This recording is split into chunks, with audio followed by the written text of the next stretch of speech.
Hey guys, CryptoDad here again. Thanks for joining me on the Saturday night live stream. And Kitty's here hanging out. He just jumped on my lap just before we started. Thanks for joining me on the live stream, live from Michigan, where you can throw out questions and I'll do my best to get them answered. We'll talk about Bitcoin. We'll talk about the news.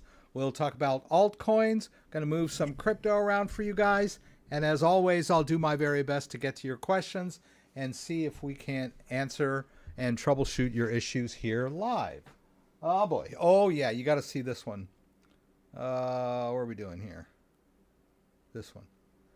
So like most people, I like to sleep with a glass of water next to my bed.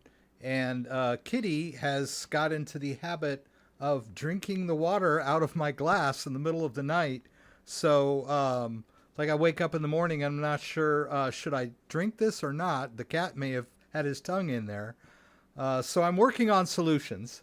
But that's the least of my problems, right? Okay, Kitty's gone. I don't know. He didn't drink too much of it there.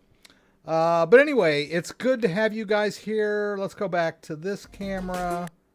And just wanted to say a big thank you for everyone that's here tonight. Crypto market is doing good. We're at close to all-time highs for Bitcoin, right? We're on the cusp. The all-time high was set back in March, if I'm not mistaken, around 73,000. And we just touched 69,000 yesterday. So pretty good. We're currently hovering at about 68,300, something like that. We've been there most of the day. So as far as the market goes, pretty good. I'm going to give you a little bit of a market update. We're going to talk a little bit politics, just some stuff that's going on where the intersection of crypto and politics takes place. A couple of stories on that. I've got, there's a new Ledger scam out, or a scam involving people that are using Ledger devices. So you have to be on the lookout for that. I'm going to go over that scam, explain to you how it works, and then give you some words of caution and some down and dirty techniques for not getting scammed. I know that a lot of you that watch the stream on a regular basis are aware of this kind of stuff. I talk about it all the time. But if you're new to the stream, stay tuned because we're going to talk about avoiding scams. And we're going to talk about self-custody, what that means, how that word custody gets thrown around a lot in crypto. So I hope you guys enjoy everything. Let's greet everyone that's here tonight. Let's go over to this other screen here. It looked like it was slightly off kilter. Yeah, so we got the wrong screen here. I think this camera is not quite aligned properly. And yeah, I was doing some troubleshooting early, just before the stream, of course. Rebooted the computer and things didn't boot right, and so I was scrambling. So, but it looks like everything's up and running and all the cameras are configured and working properly. So, of course, our good friend Kenny was here early, as well as Andreas. Thank you both for being here early. Simon was also here early. Good to have you guys here, joining in early, greeting each other, having a good time, making a day of it, right? Mark Slosberg from Slovakia, Mr. Miski, Hans Hannah 350, Simona Mulin is here, Dustin in Shadow, Christopher Thane, or Tane, I think it's Thane with a TH sound. I could be wrong about that, but you've been here a few times. Good to have you. Gregory Whelan. Goofy Dude is from SoCal.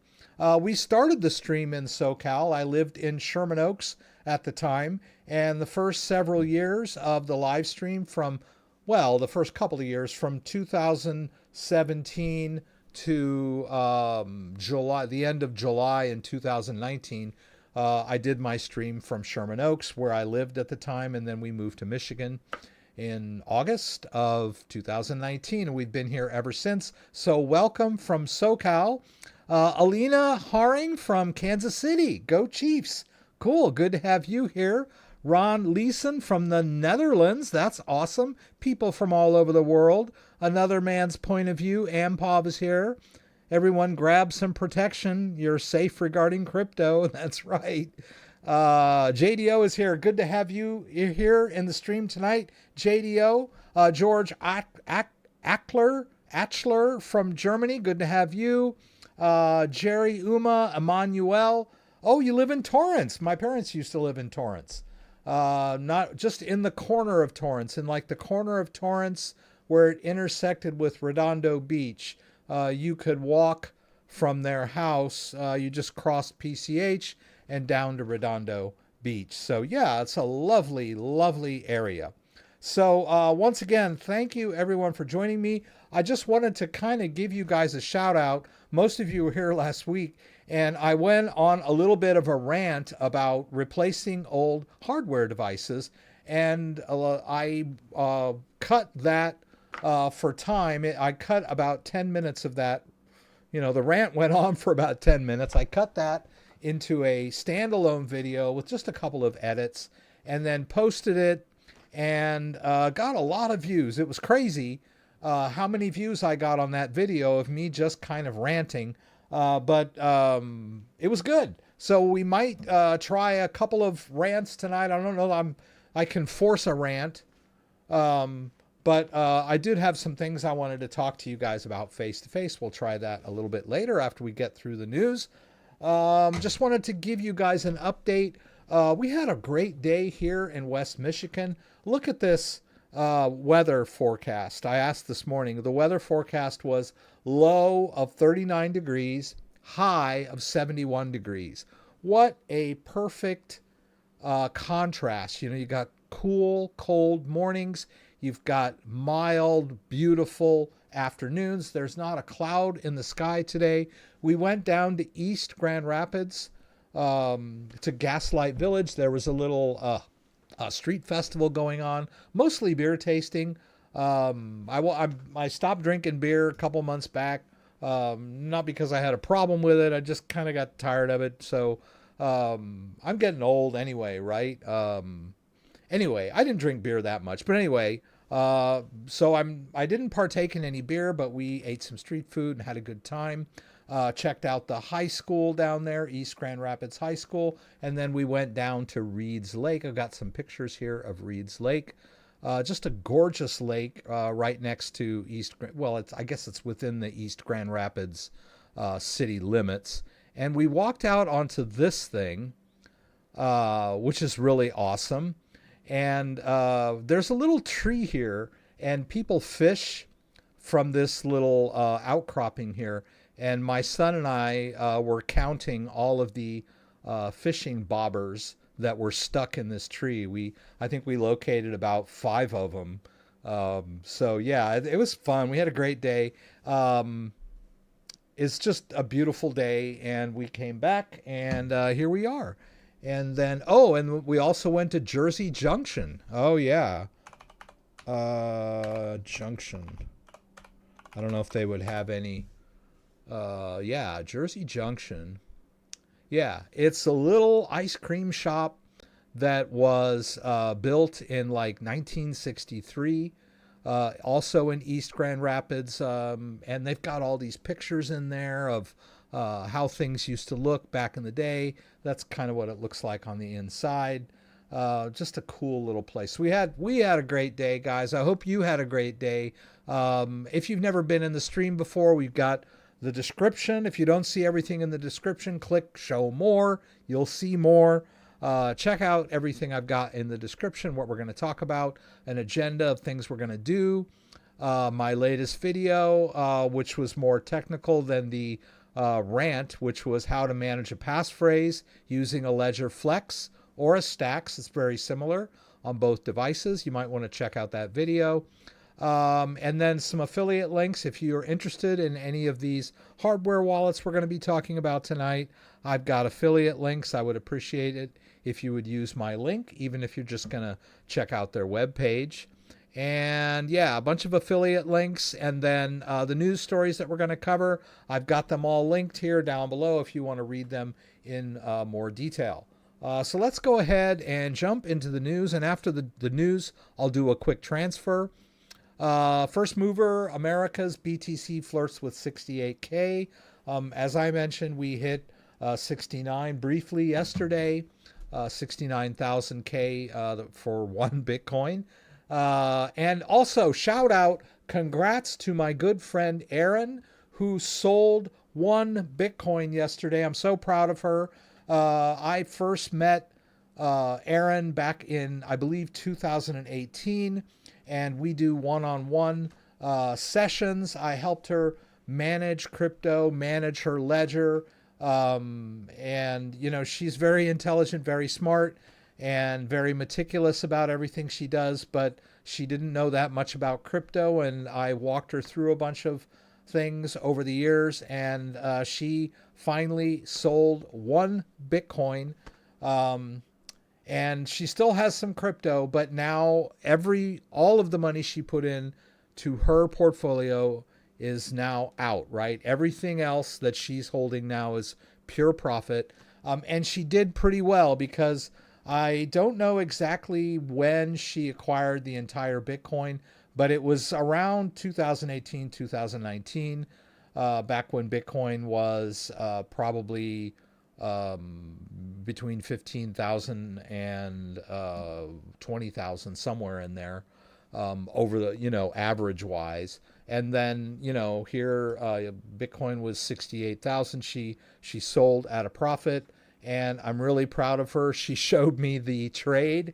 Gut-wrenching trade, man. One Bitcoin. Bam. Yeah, good stuff. So shout out to Aaron. Congrats on your trade and your taking your profits and, your life journey with crypto. And hang around, there's more to come. So good stuff. And so this is just kind of a breakdown of what's going on in the crypto market. There was a lot of ETF activity. I think that was one of the things they mentioned. A lot of ETF inflows helped the price yesterday. So doing good. Great stuff going on. Dogecoin jumped because Elon Musk said something. I don't know. But things are looking pretty good in the crypto market. Let's just hope that we don't experience any gut-wrenching geopolitical events to spoil our party. Yeah. I think like the powers that be told Netanyahu's like, dude, just like chill so we can, your war, your Middle East wars are screwing with my portfolio. So step back, take a breath, guys. The whole Middle East, not just Iraq, just not Israel, but everybody, of course. Everybody take a breath. Stop bringing us to the brink of World War III. Maybe. I don't know. Maybe they should. I'm not going to get into geopolitical politics or whatever. Just don't do anything that's going to screw up our crypto portfolios, right? Because the last time was when Iran sent all those missiles and the crypto market crashed. So let's just hope that things stay calm in the Middle East and we can just enjoy our crypto portfolios. Sorry, I didn't mean to go there. We'll step back from politics, but let's go with the SEC approves New York Stock Exchange CBOE listing of Bitcoin options ETFs. So we have Bitcoin ETFs. Now they've approved trading options of ETFs. Whether this is good for crypto self-custody and the crypto community, I don't know, because it basically allows big wigs to trade paper Bitcoin. Options are just contracts that are basically bets on whether a price is going to go up or down. And a Bitcoin ETF is kind of a commodities basket of, the company holds Bitcoin and people can invest in the company, and they're basically betting on the price of Bitcoin without actually having to buy Bitcoin. So I prefer to self-custody my own Bitcoin, but anything that's good for the market helps people hear about, understand, know a little more about Bitcoin. It helps expose people to Bitcoin. So, okay, fine. But this looks like it's going to be good for the markets, and let's hope that this continues, right? Let's go into politics a little bit. I'm not going to talk about the Middle East anymore, but we are going to talk about this story, which was in a report issued by Citibank. I guess Citibank, which is, and they're saying, of all things, that a Republican sweep in the U.S. elections would be the most bullish outcome for Coinbase and the crypto market. Interesting take, right? So Republican control of the Senate would be key to passing bills such as FIT 21 and appointing pro-crypto agency leaders. And digital asset reform would likely happen sooner with both chambers aligned, the report said. So, of course, when you've got the Democrats in control of the House and the Republicans in control of the Senate, or vice versa, you have kind of a deadlock. So, yes, of course, if Republicans control both houses of Congress, it'll be much easier to pass legislation through. In other news, water is wet, right? So yeah, that makes sense. But yeah, I mean, it's an interesting take that they're saying that a Republican sweep would be more bullish for crypto than the Democratic sweep. It's weird to me that Bitcoin is a partisan issue. Of all the things out there, you would think that it would kind of cut across both chambers, but for some bizarre reason, Democrats tend to be anti-crypto and Republicans more pro-crypto. Now those aren't hard and fast rules. That just seems to be how things are playing out. Kind of weird, yeah? And then there is a Senate race going on between our good friend Elizabeth Warren, who is one of the most anti-crypto people in the government, which is very surprising. I remember hearing when I first encountered Elizabeth Warren, she was being interviewed in a story about the financial collapse, and she looked to me like a very intelligent person that was sort of anti-bank, anti-giant finance. She was a consumer advocate. And so I don't know what happened to her, why she went anti-crypto. She claims that she wants to prevent money laundering and terrorist financing, but that's a trope that's been thrown around by the powers that be for years about Bitcoin. She would seem to me to be the type that would embrace decentralized, self-custodial, be your own bank kind of stuff. But she's anti-crypto, and she's running against this other gentleman, John Deaton, who is very pro-crypto. He's a veteran, an entrepreneur, but she's claiming that he's getting a lot of his financing from the crypto sector. But it's very interesting how this race has turned into a one-issue race, right? This Massachusetts Senate race. It's boiled down to, she's pro-crypto, or I'm sorry, she's anti-crypto, he's pro-crypto, and that seems to be the big issue in this particular election, and they're debating about that. So it's interesting. Crypto is intersecting in politics in a lot of ways.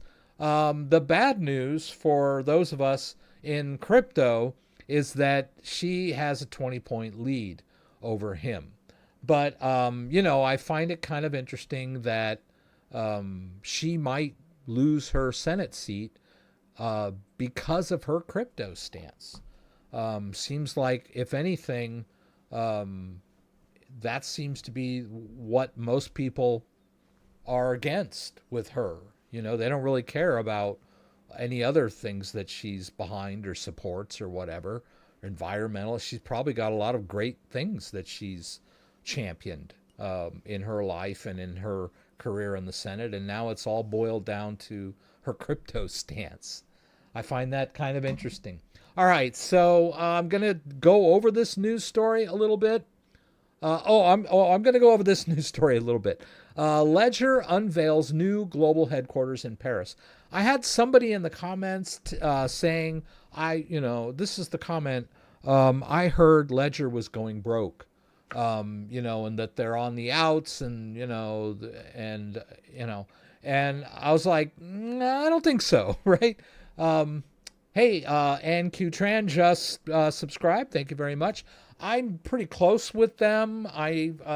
Over the years, they were one of the very first crypto hardware wallet companies that I had any real contact with.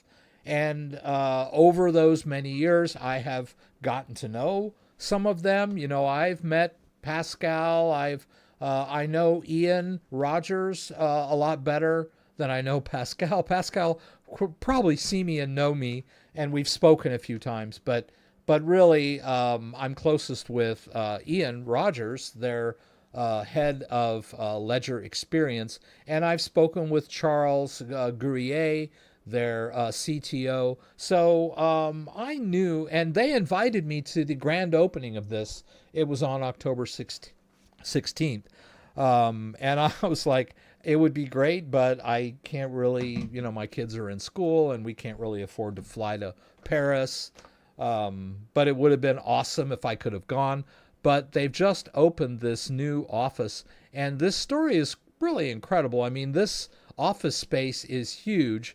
Apparently, it was Ledger has invested deeply in its talent and in France as its global headquarters, signing the largest lease in Paris when it was agreed in 2021.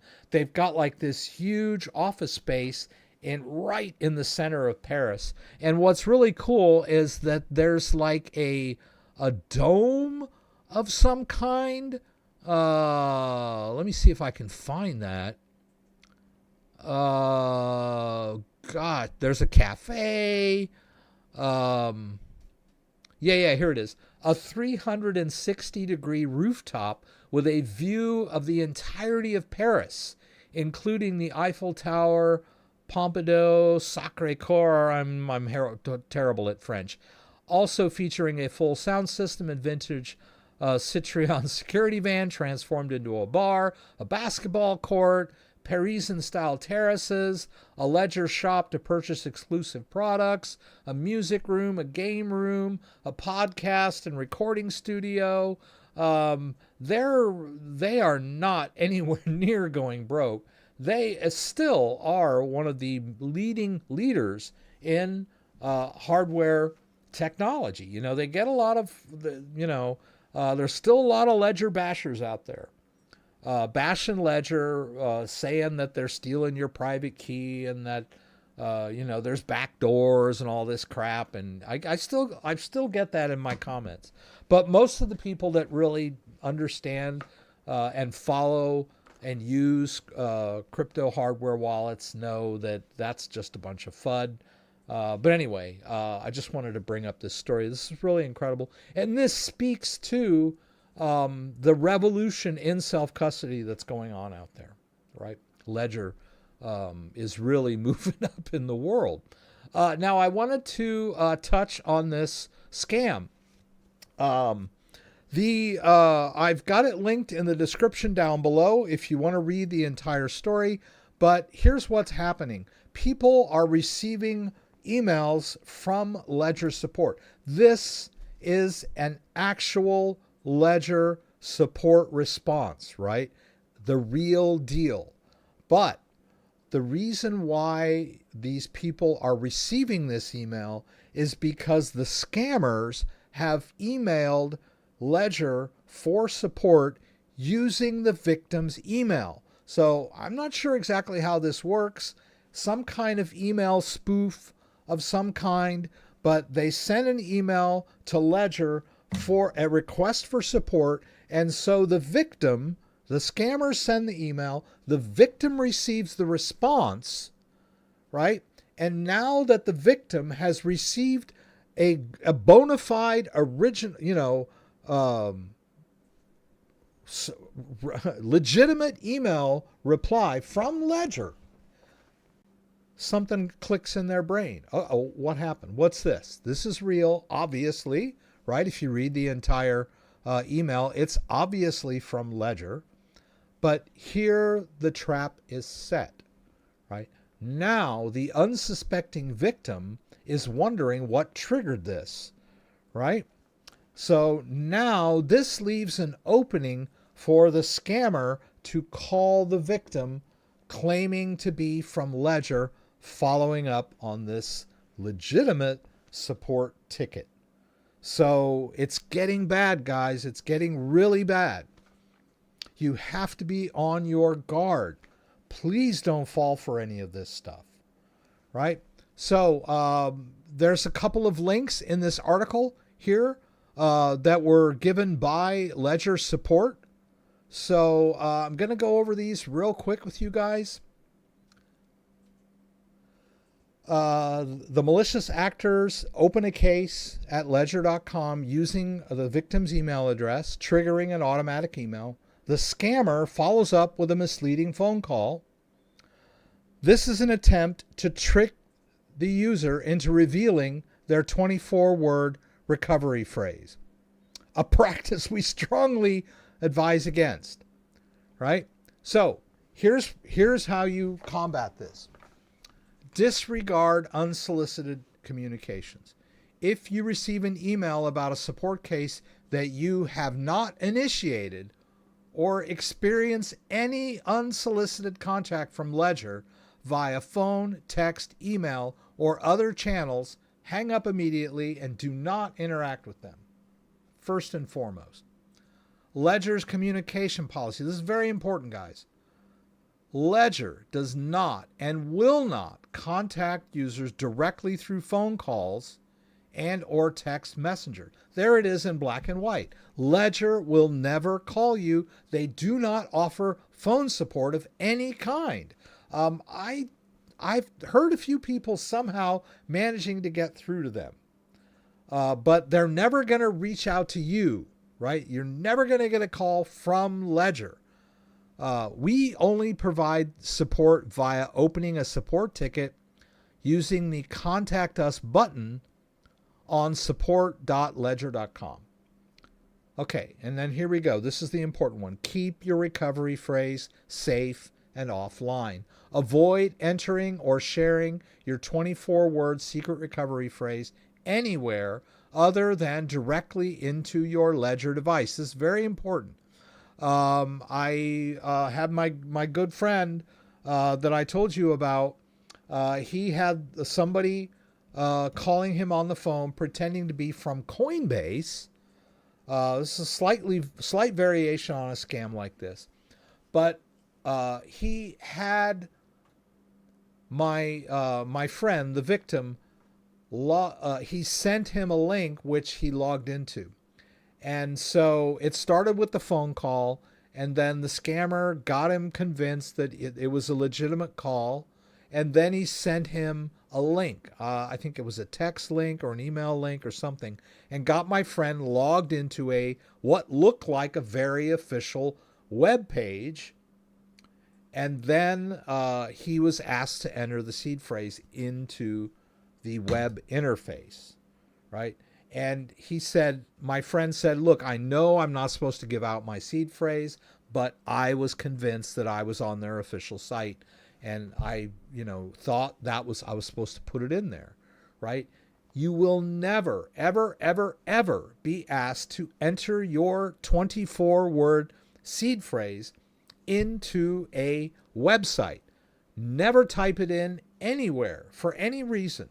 The only time you should enter that seed phrase is on your device. Boobity-boo. With the little buttons, right? On your device. Never use a keyboard to enter your seed phrase into anything for any reason, right? Safeguarding your recovery phrase is critical to maintaining the security of your assets, and it should be treated with the utmost confidentiality. right? Your safety is paramount. If you receive a phone call from someone claiming to be from Ledger, hang up immediately and do not engage. Do not disclose your 24-word secret recovery phrase under any circumstances. Remain vigilant, exercise caution with unsolicited communications, verify the authenticity of any contact claiming to be from Ledger, or contact Ledger support directly, right? This is, I mean, I cannot say this enough. Ledger does not offer phone support. So anybody that calls you claiming to be from Ledger, it's a scam. Hang up, right? And then I mentioned that there were a couple links in that Reddit post.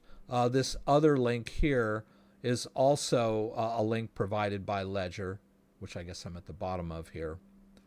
How to keep your 24-word recovery phrase and PIN codes safe, right? They've got some general rules. I'm not going to go through them all. We don't have time to go through everything here. But these, always keep a physical copy. Do not scramble your recovery words. Do not seed your 24 recovery phrase into MetaMask. Mo Goggles, thank you for that subscription. Don't bring in your MetaMask seed phrase into your Ledger device. It's got just a bunch of great advice here. So I've linked this Reddit post, and in the Reddit post are these two links to these other two wonderful articles with some great advice on how to stay safe in crypto. Also, I did want to just mention that they, when you're writing down your seed phrase, make sure each recovery word is correctly spelled by using the BIP39 list. A lot of people, when they're writing down their seed phrase, will misspell their words because they're just not paying attention. And so it becomes a different word. And then when it comes time to do the restore, it's an invalid recovery phrase and they don't know what to do, especially if it's been like 3 years since they wrote it down. They have no idea. So when you're writing down your seed phrase, you can refer to the BIP39 word list. Yes, there is an official list of words, and only these words appear in recovery seed phrases, right? It's not taken from the entire English language. There are only 2,048 words that can be used in seed phrases. So when you're writing down your seed phrase, you can go through this word list and, you get to column or combine, right? Make sure that you've got it spelled correctly. There are no misspelled words in seed phrase recoveries, right? A lot of people get all, obsessed with the seed phrase and they think, is it some kind of code? Is it like a misspelled word? It's like secretly misspelled. No, they are they are English words taken from this official list. So make sure that your words are spelled correctly and confirm them in this list, right? I think I told you the story of a friend of mine who was trying to do his restore and got stuck on word number 8. Word number 8 he had written down as done, D-O-N-E.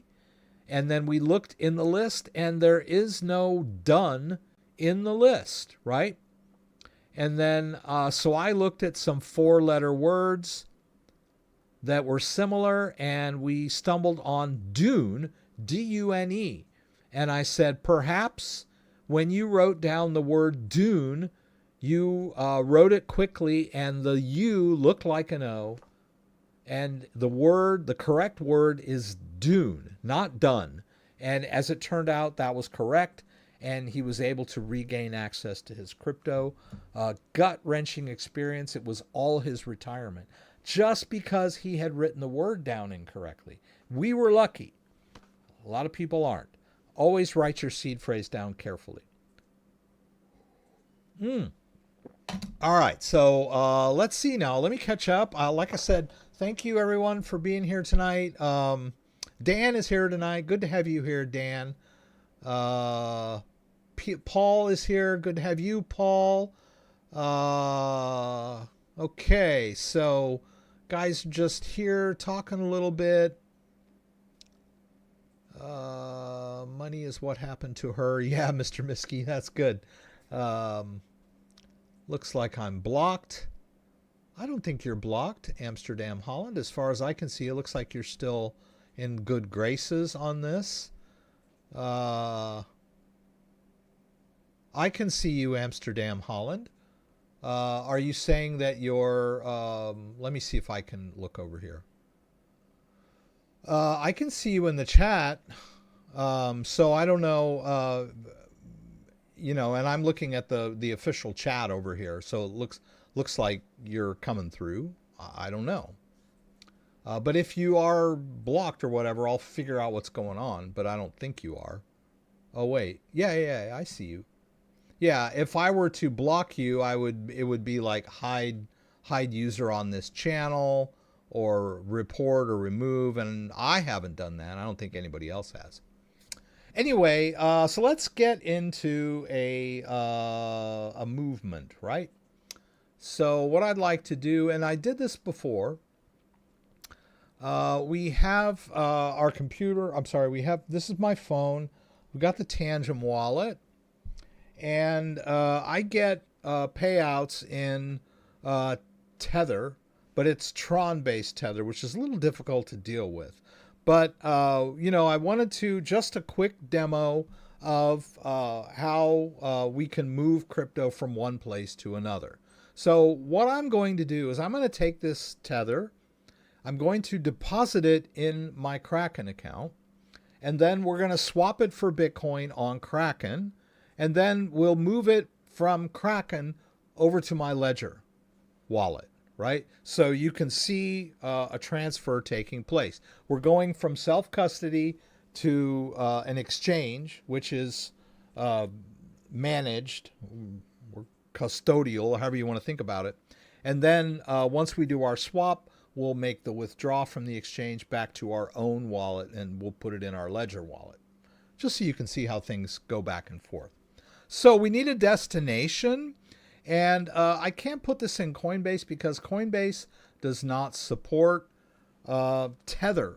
I'm sorry, Coinbase does not support Tron-based Tether. Tether can exist on several chains. The most common one is the ERC20 chain, the Ethereum-based chain.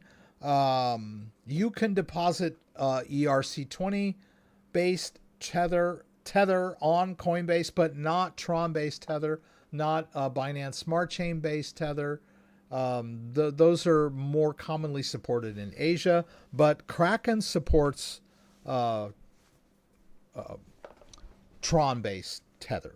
Kraken is a US based company. So I'm going to log into Kraken, and I wanted to kind of show you my login. I use a passkey, and I'm using my Ledger device as my passkey.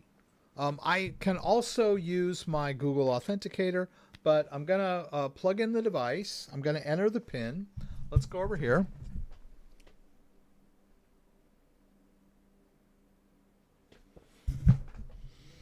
Everything's working. That's good. Let me get the PIN entered.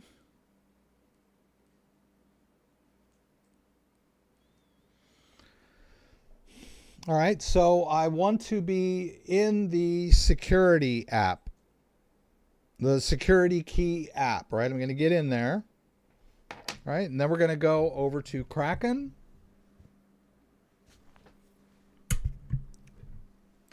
We're going to say use passkey, and then I'm going to say security key, and then I'll click next, and then we'll go back over here.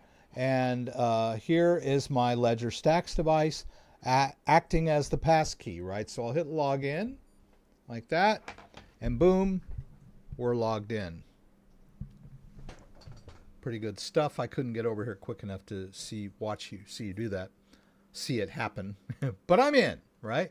Pretty cool. We've got our, but I gotta say that the Stacks device is not universally recognized as a passkey. It's a great idea, and I think over time it will get more wider adoption.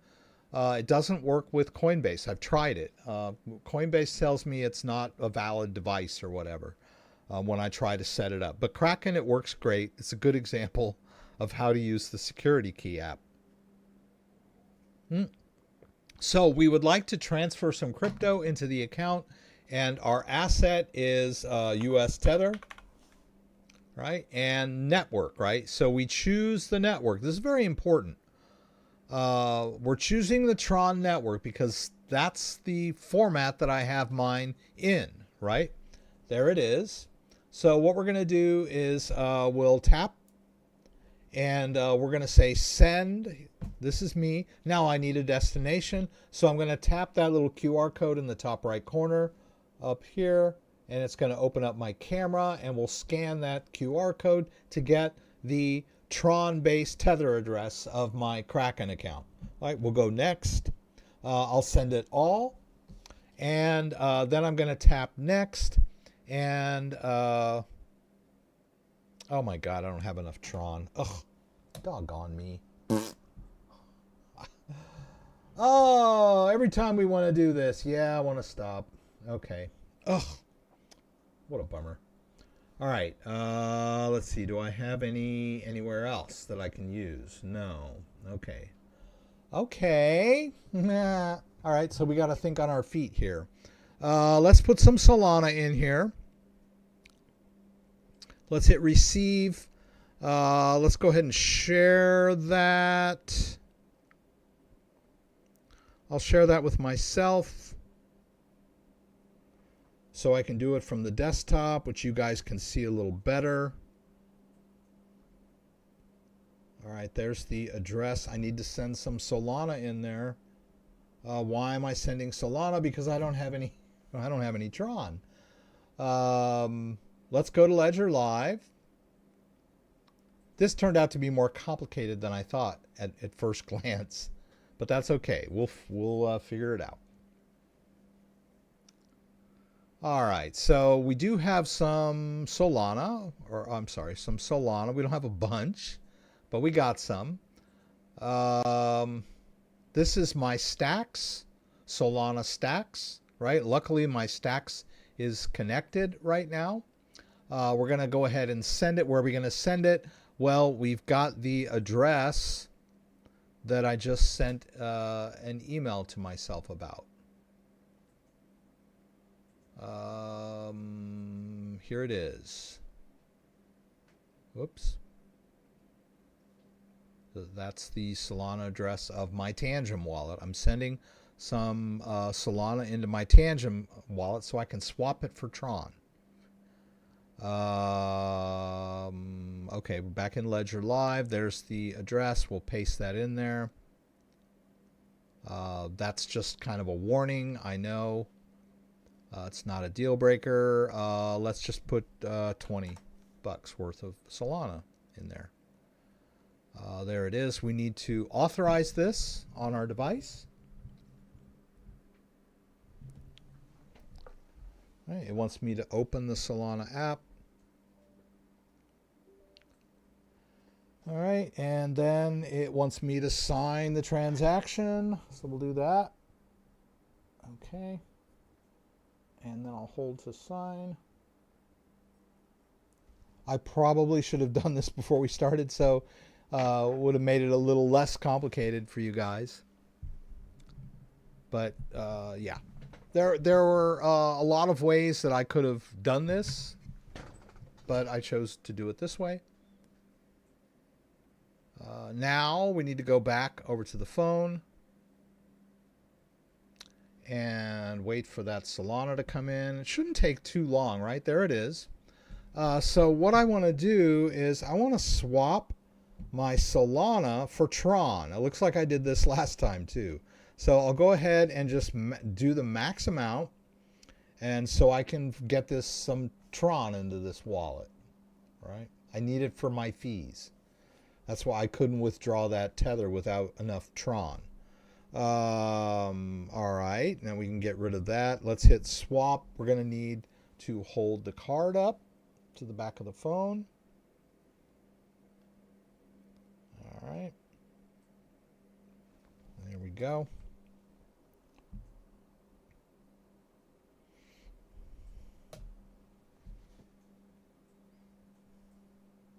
That is a very good question. Chesu is asking me why the Tron transaction is so high. And I am also pretty stumped by that. I was worked with Tron for many years, in 2018 and 19. And it was my experience that Tron was dirt cheap to use.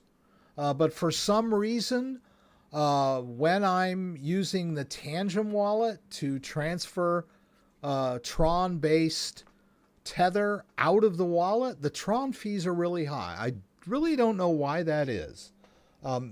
Maybe I'm doing something wrong, but I don't think so.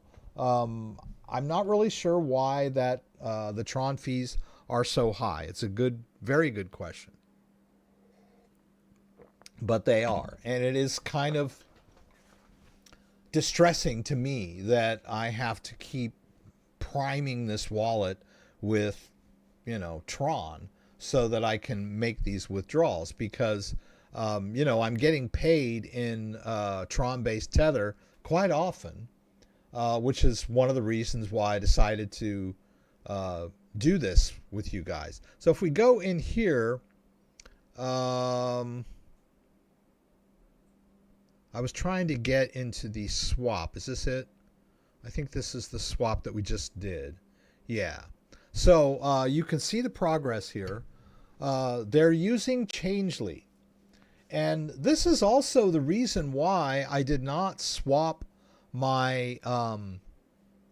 I could have just swapped the Tether for Bitcoin, right? Maybe we could still do that. I don't know. I prefer to send it to Kraken because overall that process seems cheaper for me.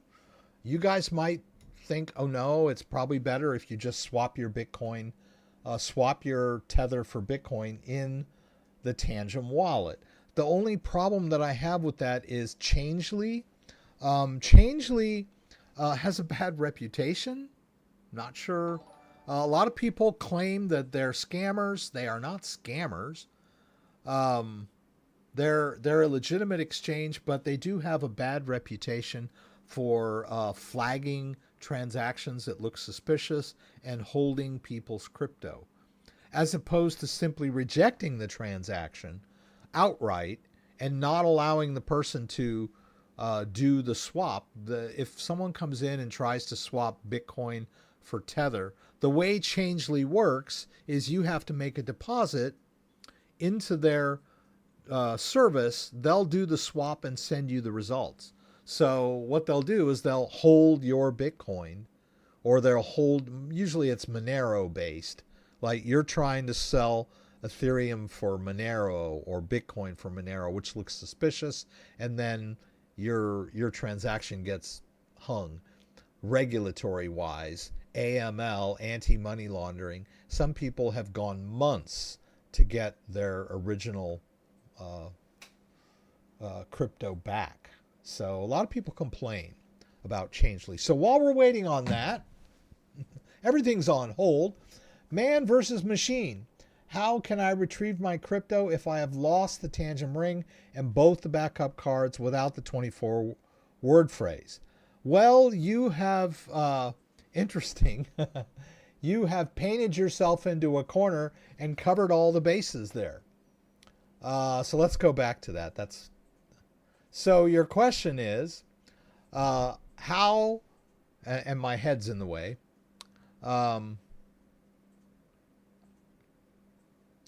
right? How can I retrieve my crypto if I have lost the ring? Okay, so you lost your hardware wallet, right? You have a Tangem ring. So you've lost your hardware wallet. So the first thing I would say is use your backup card, right? Because the Tangem ring comes with 2 backup cards. Well, you go on to say that you've lost both of your backup cards, right? So if that were to happen, I would say, did you set it up with a seed phrase? Now, there are ways of doing the Tangem without the seed phrase, but some people use the seed phrase in Tangem. So if you lost your ring, you lost your 2 backup cards, and you lost your seed phrase, you're out of luck.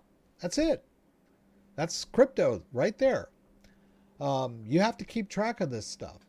So you have covered every eventuality, right? So if you lose your hardware wallet, you lose your backup cards, and you've lost your seed phrase, you're out of luck. Crypto's gone forever. I hate to be the bearer of bad news. I think that's just a hypothetical you're throwing out there, right? But that is the game, right? Crypto is self-custody. We're going to talk about that in a minute, right? That's worst case scenario. That's right. No words, no crypto. We might have to abandon this little exercise. Oh, okay. There, it's done. Okay. All right. So you see that, right? So the deposit came into Changelly. They confirmed the deposit. They made the exchange, and then they sent me the Tron. So it's basically, it's like a drug deal, right? It's like on the movies where, they're meeting the guys down in the underground parking lot, You got the money, I got the stash, right? You slide the briefcase of money over to the guy, and, they check the money, and then they say the drugs are in the trunk of that car over there, that's the way Changelly works, right? You give them your crypto up front, they make the exchange, and then they send you back the crypto that you're trading, right? So anyhow, we should have our Tron there now. All right, there it is. Let's go ahead and do that transfer while I'm still awake. Let's see. Let's go up here. Let's Kraken. We're back to this again. Basically, what we're going to do is we're going to get that tether. We're going to do a send. We'll tap that little QR code. We'll read that address. We'll hit next. We'll hit max. We'll hit next. And then we got enough for the fees, which are $5, which is ridiculous. And then we'll hit send, and then we'll put the card to the back, and off it goes. So having paid our $5 fee, we sent our tether to Kraken, right? Kraken, it's going to be a few minutes, perhaps, before we see that coming in. I'll probably get an email alert. Okay. So, wanted to do a little presentation for you guys. Let's see. There were some things. Let's see some things I wanted to talk about. Don't manage crypto when you are stressed. I know that's a tough one. Don't do it. If you are stressed out, it's not a good time to be managing your crypto, like making transfers, doing swaps, trades, buying, selling when you're stressed, right? That's usually when the market's popping or the market's dumping, right? So bad time to manage crypto when you're stressed. Well, how do you avoid stress? Well, the way to avoid stress is to practice, practice, practice. I think we've talked about this on the stream many times. If you have practiced sending and receiving crypto, if you're comfortable using your device, pulling it out, connecting it, entering the PIN, going into the apps, sending, receiving, all of that stuff is second nature to you, then you're going to be a lot less stressed out when, the proverbial poo-poo hits the fan, right? So when the market's popping and you want to get in there and do your transfer and make your sale or your swap or whatever, if you've got practice under your belt, then you'll be a lot less stressed. So yeah, being stressed is a bad time to sell crypto. I'm flailing this around. It's just my little reminder. Another way to avoid stress is to put your phone on silent. My phone has been on silent for the last year or so, and I can't tell you how my life has improved. It is so stressful to hear a text come in or, bling, especially now during election season, or a phone call, right? All my phone calls go to voicemail if they're not in my contact list. And people text me, my parents text me, my parents call me. I've got employees at my job that call me. sometimes or text me sometimes, but I'm not right on the front lines, right? I'm not doing dispatching. I'm just doing bookkeeping and, managerial kind of stuff. So I have like, a few hours to reply to a text, and I keep the phone around. So I'll see things come in. But it's just when I'm in the middle of something and that phone dings or beeps or whatever, it just throws me off kilter. So put your phone on silent. You'll thank me later. All right, let's do this thing.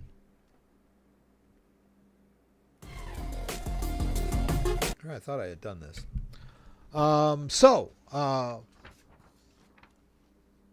Hey guys, CryptoDad here, and I wanted to talk about a few terms that get thrown around quite a bit in the crypto world, and I wanted to kind of clarify them for you a little bit and kind of talk about how they relate to cryptocurrency. And that word, the base word is custody, right? So when we hear the word custody, we usually think about, who gets the kids after a divorce, that kind of thing. Or we might think of it in terms of, the police custody, right? The police custody begins when they put the handcuffs on you, and it ends when you walk out those prison doors, right? That's custody in a way. And that's sort of what we're talking about with crypto, right? When we use that term custody. But generally, the word custody comes up in the format of self-custody. Right, we talk a lot about self-custody in cryptocurrency. And what does that mean? Well, self-custody means that you are your own bank, right? You are holding the crypto in your own wallet. That's self-custody. In addition to just controlling the private key of the wallet, or basically you have full control over the wallet, whether it's a hot wallet, or a phone-based wallet, a desktop-based wallet, or it's a hardware wallet. If it's a wallet and you control the private key, that's self-custody, right? That is, and above and beyond just holding crypto, self-custody refers to you are self-responsibility, what's the word I'm looking for? We're talking about being totally self-responsibility, right? The buck stops with you. There's no one to blame, right? Self-custody is self-sovereignty, right? So a lot of people don't like that. They don't like self-responsibility. They would rather have someone else be responsible, someone they can blame, someone they can run to when they screw up. Right? So you lose your driver's license. You run to the DMV. I need a new driver's license. You lose your ATM card. You run to the bank. I need a new ATM card. I forget my password. You go to the website and you tell them you forgot your password and do a password reset. I remember I used to work at this company, and my boss, he had a lot of web accounts for different vendors and things like that, and I was assisting him. And every time I would ask him for a password, I'd say, "What's the password for this, this vendor?" He'd go, "Just tell him you forgot." That's how he managed his logins. Every single time he logged in, he said he forgot his password. That's really no way to run your life, right? So crypto is all about being self-responsible, self-sovereignty, self-custody. You're in control. There's no one to go to if you screw things up. The three biggest problems that people bring to me are I forgot my password to Ledger Live, I forgot the PIN to my device, or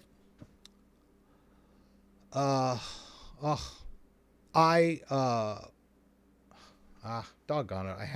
I should have written all this down. They forgot their password to Ledger Live. They forgot the PIN to their device. Doggone it. Well, it's what happens when you do it live. I was going to talk about the escalation of each of these. I forgot my passphrase. There it is, last one. I forgot my passphrase. So we start with, I forgot my password to Ledger Live, I forgot the PIN to my device, and I forgot my passphrase. Those are the big three forgots, right? Well, the first one, I forgot the passphrase to Ledger Live, is a sort of an easy fix. You're going to have to wipe Ledger Live, reinstall it, and then re-add all of your accounts from scratch because you cannot reset the password into Ledger Live. That is somewhat technical, but it's not a deal breaker. You haven't lost your crypto.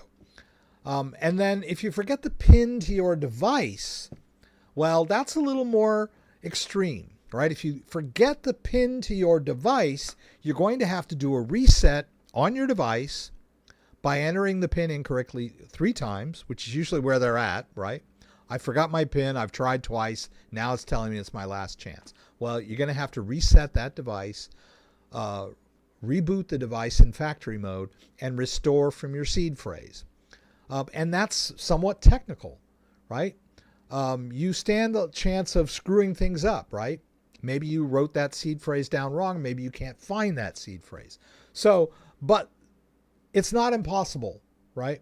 So those two scenarios are technically challenging. So the people that are forgetting the password to Ledger Live and the password to the PIN for their device are not the type of people that are really good at these technical solutions, but they're out there. And then the third one, I forgot my passphrase. Well, that's it. Boom, it's gone forever, right? There is no coming back from I forgot my passphrase. So it's harsh, but that's self-custody. That's what self-custody is all about. Being totally responsible. You're in control, total control. You're your own bank. You're self-sovereign. But the downside to that is you are totally responsible for everything. You can't blame Ledger. You can't blame the bank. You can't blame the DMV. You can't blame Facebook. You can't blame anybody but yourself when it comes to self-custody, right? And then the other term that we hear involved with custody is a self-custodial wallet. Well, we're kind of there, right? We've already been talking about that. Basically, a self-custodial wallet is any wallet where you control the private key. So it's very closely related to self-custody. Well, what is a custodial wallet? See, we don't hear that word as often. We don't really refer to an exchange as a custodial wallet, but that's basically what it is. You saw me make a deposit in my Kraken account, and they gave me a wallet address. That address is unique to my account. So in a sense, that is a cryptocurrency wallet that exists on Kraken servers, but I don't control the private key. So we could think of that as kind of a custodial wallet, but we don't usually refer to that. We just think of it as exchange based. So a not a self-custodial wallet, a non-custodial wallet. That's what makes it confusing. When you refer to a crypto wallet as non-custodial, you think, well, what is that all about? It just means that no one else besides you controls the wallet. So, even I got the terms whacked out, right? So we have self-custody, which is self-sovereignty, controlling your own crypto. And then we have non-custodial wallets. And you're like, what is that? Well, that's self-custody, right? A non-custodial wallet is a wallet where someone else does not have custody, only you, which is weird, right? It should be self-custody wallet, but it's not. It's non-custodial wallet. So yeah, you hear that term being thrown around. Non-custodial wallet is a wallet that is not being controlled by any outside entity, only you. I know, but it's a strange term. So I thought I would kind of give you kind of a breakdown, but I kind of screwed it up. But anyway, I did my best, right? Let's see how that plays out. All right, let's go back over here and let's see where we stand with our Kraken. Let's do a quick refresh, and we should have that tether in our account now, right? So I'm going to go into the tether, and I'm going to convert my Tether to Bitcoin. Well, it's all lined up here. I could convert it to something else if I wanted to, but we'll do Bitcoin. We're going to get hit with some more fees, but that's okay. So I got that 150 clean, and it's going to cost me about $1.50 to make this trade. So we'll go ahead and do that. So now we have Bitcoin in our Kraken account. This is a wallet, but it's a wallet that lives on Kraken. I don't control the private keys of this wallet. I have access to this wallet by virtue of the fact that I have a Kraken account and it's my account and I am able to log into it. I have the credentials. I have the two-factor authentication. I have access to this wallet. But there are a myriad of things that could prevent me from accessing my Kraken account. Someone could crack into my account somehow. It's very, very unlikely because I use two-factor, but someone could break into my account and access those assets. Or someone could try to break in and raise a red flag of some kind, and then Kraken would lock the account. Or I could enter the wrong password too many times, and then Kraken gets suspicious and locks me out of my account, right? And that's just in a normal situation, right? I just kind of screwed up, and then Kraken has locked my account down. Now, also, I could be transferring large amounts, and Kraken could throw a red flag and think it's money laundering. Like I'm moving large amounts of crypto in and out, and so they flag the transaction and lock down my account. I've lost access, right? The IRS could contact Kraken and tell them that they're seizing my assets and to lock the account. Kraken could go bankrupt. Kraken could get hacked by North Korean or Chinese hackers and the whole site goes down and I've lost access to my crypto. So there are so many scenarios where I would lose access to this crypto because it's not mine. I don't control the private key. Even though I have access to the account, this is not self-custody, right? This is a custodial situation where Kraken is, managing this wallet for me, right? But now we've got our Bitcoin. So let's take it out here and reduce the risk. Let's put it into our Ledger wallet. So we'll go over to my accounts in Ledger. I'm going to notice I've got two Bitcoin accounts here. One is associated with my Flex device. The other is associated with my Stacks device. Well, I've already got the Stacks device connected, so let's throw it into this wallet. All right, we're going to do a receive. We'll hit continue. And then we can look over here on that table demo. And it wants me to open the Bitcoin app. We'll hit open. Right, now we're in the Bitcoin app.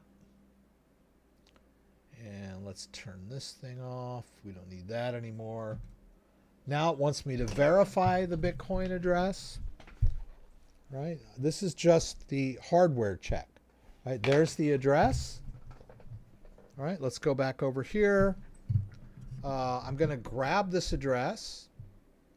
Once the address is in my clipboard, now I can go over here and confirm. Because if I hit the confirm button, hello, makes the mic isn't muted. If I hit the confirm button, the address disappears, right? So always grab that address into your clipboard before you hit confirm.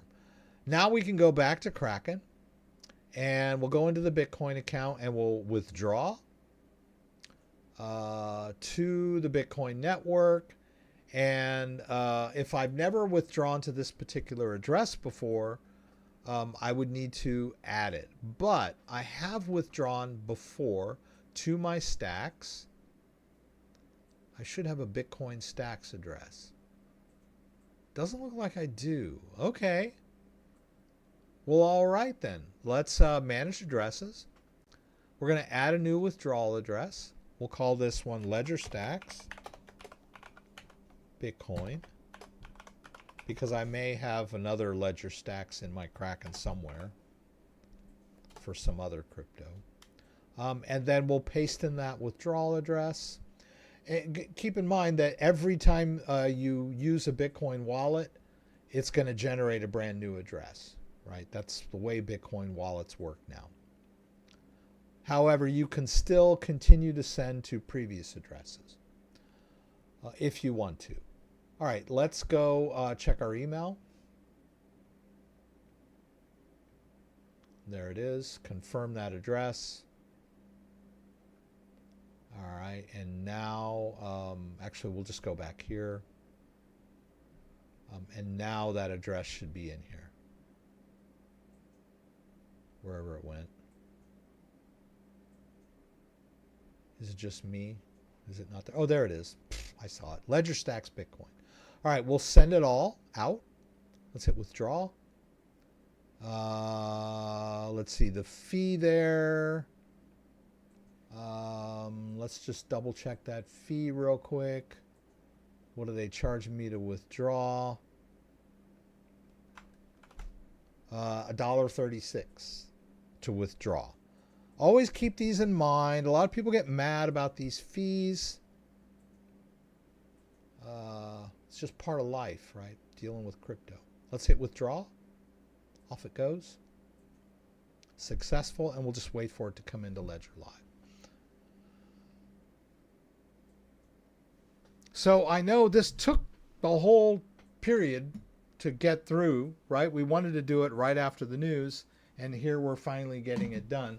The biggest delay was not having enough Tron in my Tangent wallet for the fees. But we fixed that, right, with a little quick transfer of Solana. I needed it to Prime. Yeah, so there's a lot of fees involved in crypto. You know, ideally what we want with crypto is to be able to, you know, use crypto as our currency and not have to go in between fiat. But the reality is that, you know, I can't spend Bitcoin at restaurants. I can't pay my bills with Bitcoin. There are things that you can buy with Bitcoin. On certain websites will accept Bitcoin payments. A lot of websites will accept Ethereum and Monero and Tether. It's becoming more ubiquitous. So ideally, you want to try to avoid the swaps and transfers and, you know, withdrawals, because all of those things are associated with some kind of fee, and those can add up over time. So ideally, it would be nice if, you know, I could just go into a coffee shop and spend, you know, if I have Bitcoin on my phone, I could just, you know, pay for my coffee with Bitcoin. But we're not quite there yet. Let's see here. Let's hit sync. Let's see if that Bitcoin comes in. Should come in fairly quickly. All right, let me catch up with what's going on here. Most likely the meme coins causing high Tron fees. Possibly, yeah. I'm not sure. But it's been that way for a long time. I was always kind of shocked that my Tron fees were so high. I've been like pumping Tron into my Tangent wallet for a while now because, you know, I get paid in Tron-based Tether. So, you know, in the long run, it's basically gravy money anyway, right? It's money coming in. But, you know, I try not to think too much about those fees that are chipping away at it, but I look at it as, you know, it's a small price to pay, right? Let's see here. Fellow Michigander here, Average Joe, good to have you. Right on the lake down in the southwest corner. I'm just glad the majority of the Chicago folks have gone home for the season. Oh, so you're on Lake Michigan. Oh, you're in the corner of Michigan, down there near Gary, I would assume. We drove down that way a few times.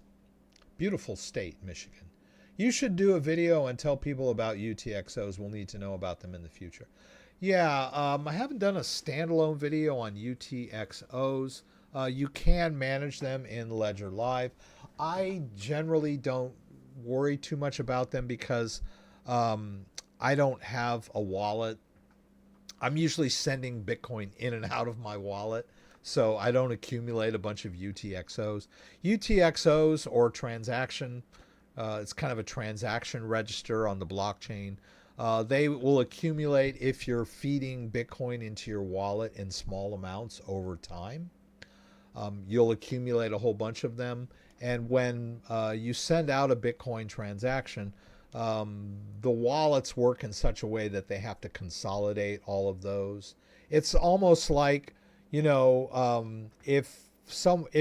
you work for tips, right, and then at the end of the day you're left with a whole bunch of dollars, you got to go to the store and spend all those dollars.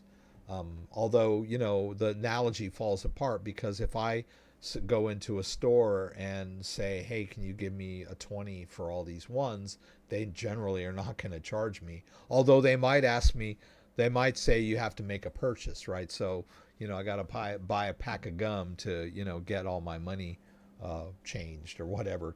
Usually it's break a 20, right? But in this case, it's like, hey, I've got, $50 in ones. Can you give me a 2 20s and a 10, But yeah, I mean, it's similar with UTXOs, and there are ways to mitigate those blockchain fees by combining them. It's a little tricky, but yeah, I haven't done a full standalone video on that. Well, someone just subscribed, but I don't read Hebrew, but thank you very much. It's good to have you. I appreciate it. I would, even if I could read Hebrew, I probably wouldn't pronounce it very well. Hey, I think the cat stuck his tongue in there earlier, but it wasn't a long drink. Anywho, let's see. We need to close above 69.7 tomorrow to be the second highest close ever. That would be awesome, Dan. If I'm setting up the Tangem ring and backup cards, where can I find the passphrase on the Tangem app? Yeah, the passphrase is in options. So I don't know that I can get in there. But when you're setting up a brand new wallet in your Tangem app, so like if you tap the three dots and you say add new wallet, it wants me to scan the wallet. I really can't do this because I don't have a new wallet to scan. But during that setup, there's a screen where just keep an eye on it. Down at the bottom, it says other options. And those other options include generating a seed phrase. Although the seed phrase is really kind of a feature that was asked for by people with Tangem, because they couldn't wrap their head around the fact that if you lost your ring and your 2 cards, you were out of luck. So they wanted that additional backup. But it really is kind of anti-Tangem spirit. The spirit of the Tangem system is that the seed phrase gets generated on the card and never leaves the card, is never displayed to the user. The user doesn't know the seed phrase, and therefore it reduces the complexity of using the wallet, and it reduces the chance of the end user accidentally revealing the seed phrase or losing their seed phrase, all that stuff. So really it's, hey, Tangem wallet, you get 1 card and 2 backups, or you have 1 ring and 2 backup cards, and don't lose those, right? And they have a 25-year guarantee, and if they go out of business, their app is open source. Yeah, I think at least once a week I get that question. What happens if Tangem goes out of business? They've answered that question in their FAQs, right? But anywho, yeah, I love Tangem. It's a great little card. Don't lose your seed phrase, please. What is the best wallet to use to store your life savings and not worry hassle-free about replacing it every couple of years? There's no such thing, right? Yeah, I'm glad you brought this up. So the question is, why can't I just get a solution for crypto that's set and forget? What is the wallet that I can buy to where I don't have to worry about anything, and I can just drop my crypto in there, stick it in a safe, and know it's there and not worry about a thing? Well, unfortunately, That's how I put this. Crypto is not static. Crypto is always changing. Other crypto blockchains more than Bitcoin. Bitcoin is fairly static, but Ethereum, Solana, Tron, all the other coins out there, Polkadot, Cardano, are being improved upon, worked upon. Even Bitcoin. But as I said, Bitcoin is more static than others. But it is still not completely static. Crypto is not static. So you shouldn't think of it as static. And you should be willing, if you want to manage your crypto and manage it well, that you need to have a device that a specialized device that you can use to manage your crypto safely and securely, and that usually is a hardware wallet.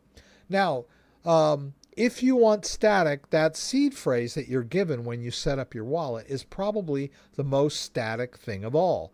And if you just want to if you just want to set up your wallet, fund your wallet, stick your seed phrase in a safe, and not worry about anything, that's great. You'll always have access to that seed phrase. But eventually you will need to manage that seed phrase. You'll need to manage that crypto, and you'll need to put it back on a wallet.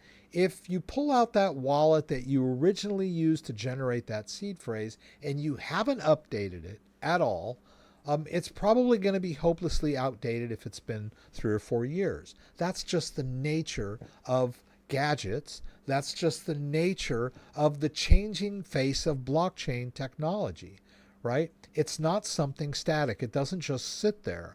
It's always being improved. So hardware, it's just like a phone, right? I mean, you're not using an Apple 7, an iPhone 7, right? It doesn't work with all of the latest and greatest technologies that your phone has.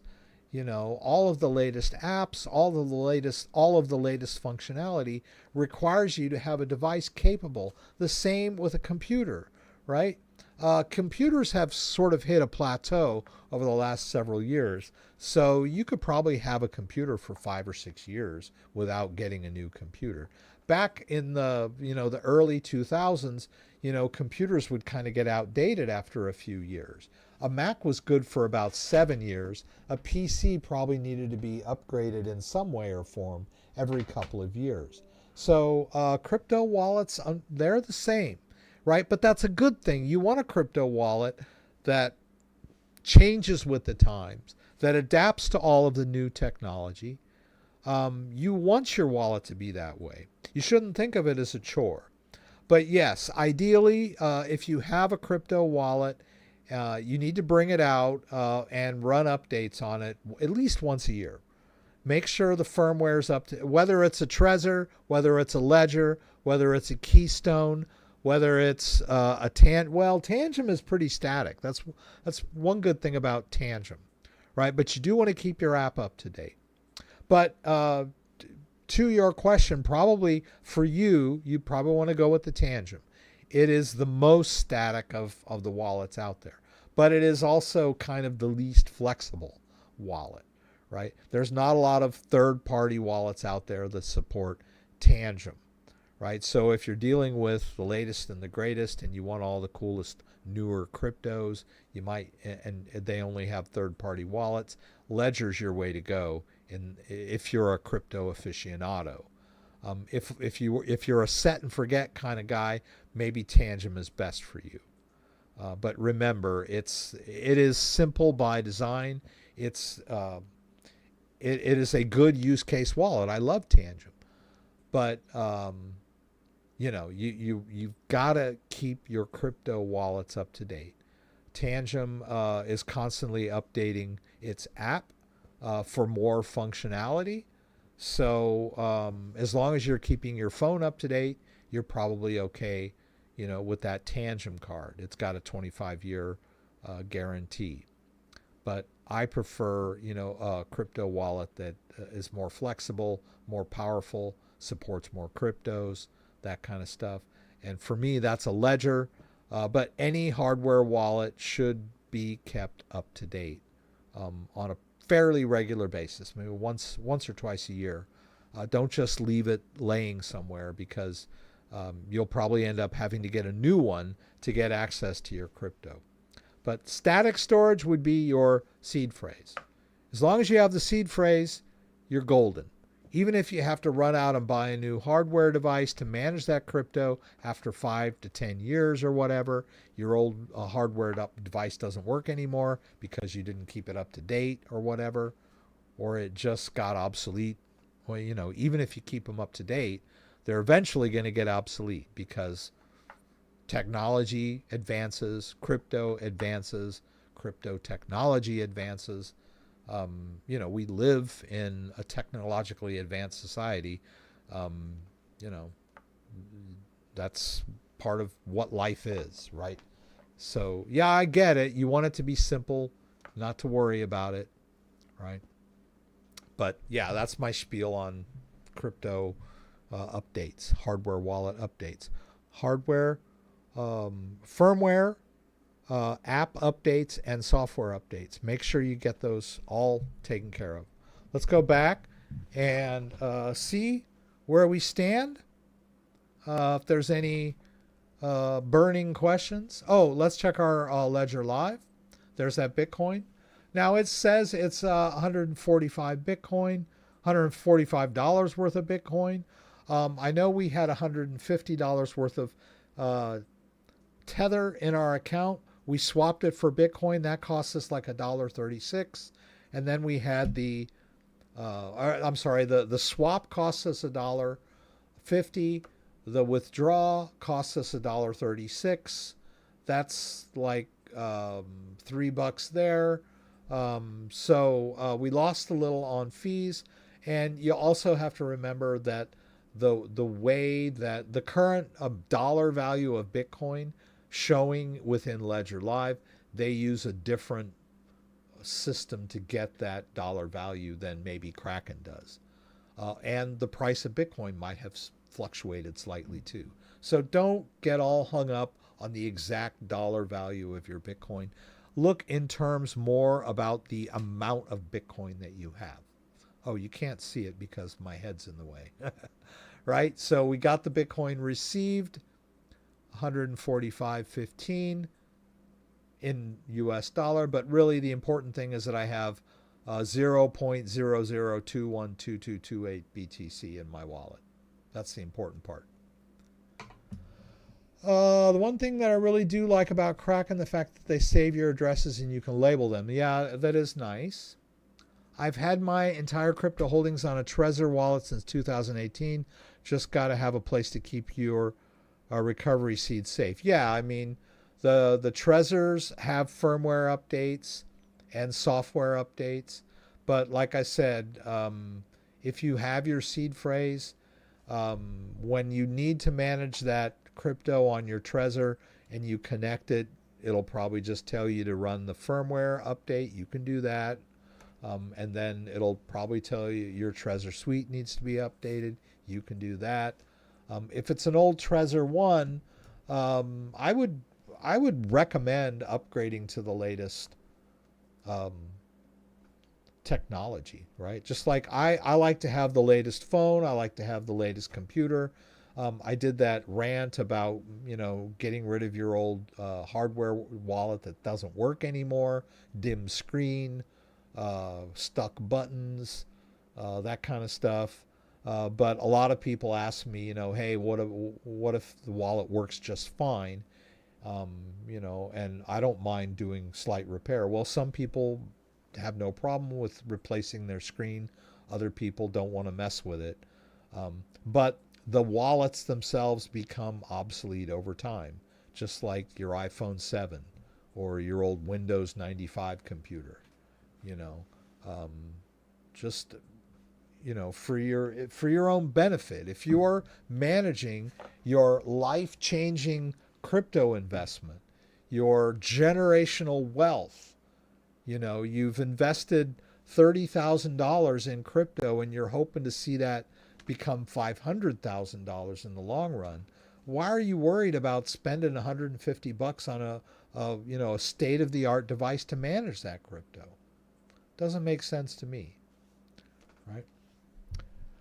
Let's see. I want to wrap this up. We're a little over time. Sometimes you can skip the fiat, but not from fees. Yeah, makes sense. Good day.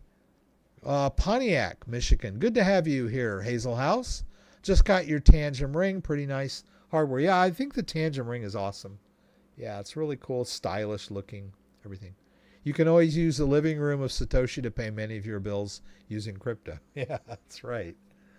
So let's go ahead and wrap it up. I want to thank everyone for being here tonight. Hope I didn't rant too much. Let me see if we can get this thing straight here. That looks good.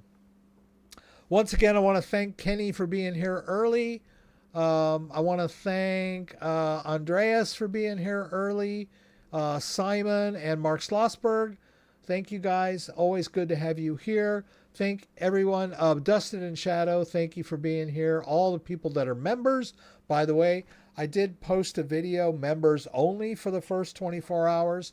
I'm trying to get more videos out there. So as I get caught up, and I've got 2 or 3 videos in the pipeline, I'm going to start, releasing them members only for you guys.